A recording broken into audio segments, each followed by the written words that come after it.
Hi, this video is about Book of Ruth, chapter 1.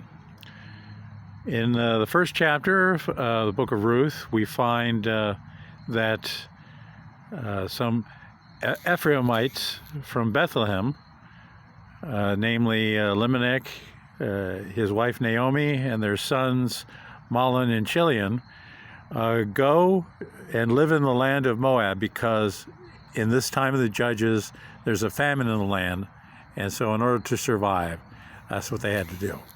Now, while there, the two sons, Mahlon and Chilion, marry two Moabite women, Ruth and Orpah. Unfortunately, both Mahlon and Chilion die, and Elimelech, he also dies, leaving Naomi, Ruth and Orpah, all widows. Now, the two Moabite women, Ruth and Orpah, they fall in love with the one true God because they learn of his goodness and holiness, and they experience through their husbands his divine character. And so they come to embrace the true faith of Israel. And as Naomi decides to go back to her people, because she hears that there's food again, the famine is over, both her daughters Ruth and Orpah want to go back with her.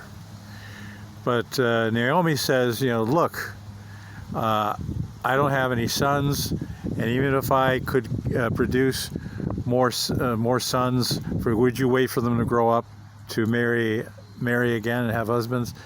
And she said, no, go back to your people.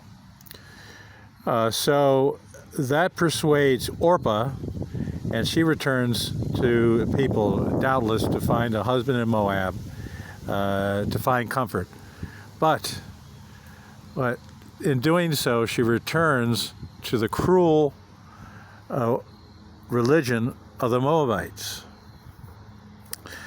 Now, could someone who had tasted the freedom of the true faith, the light of the true faith, return to live in darkness? Unfortunately, the answer is yes. This has happened many times. Orpah is not even the first, but this story has repeated itself generation after generation throughout the centuries.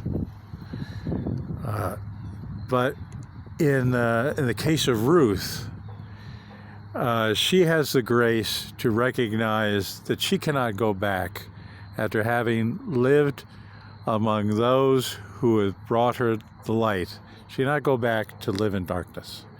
She has to hold on to that freedom that she now knows that she had discovered through her husband Mahlon, who had died. So Naomi returns to her people. She refuses to be called Naomi anymore. And she says, call me Mara, because God has made life bitter for me. She's no longer Naomi, beautiful, but she calls herself Mara because of the bitterness of having suffered the death of her husband and two sons.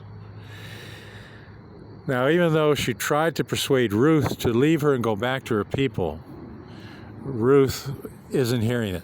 So she said, don't ask me to leave you, because wherever you go, I will go, and wherever you die, I will die too. So Naomi, seeing that Ruth cannot be dissuaded from accompanying her back to Israel, she stops trying. So Ruth follows Naomi back, and unlike her sister Orpah, who doubtless has found comfort back in the land of Moab, Ruth faces hard work and sacrifice of looking after and taking care of her mother-in-law, Naomi. Now, Jesus in the Gospels, when he gives an apocalyptic prophecy of saying that the two men will be in the field, one will be taken, one will be left. Two will be spinning, one will be taken, one will be left. Two will be sleeping in bed, one will be taken, and one will be left. He says this, he makes this prophetic apocalyptic utterance in the knowledge of this first chapter of Ruth, this book of Ruth, the story that his mother told him, a story that she herself heard from her own mother, Anne. So, and also we have Paul writing to the church in Corinth, and in that letter to the church in Corinth, he mentions how weakness is sown and strength rises up. And he has in mind this book of Ruth, a very important story where Mahlon and Chilion, both names mean weakness. They die in order to allow Boaz, his name means strength, to enter into the picture. And we will encounter Boaz in the second chapter.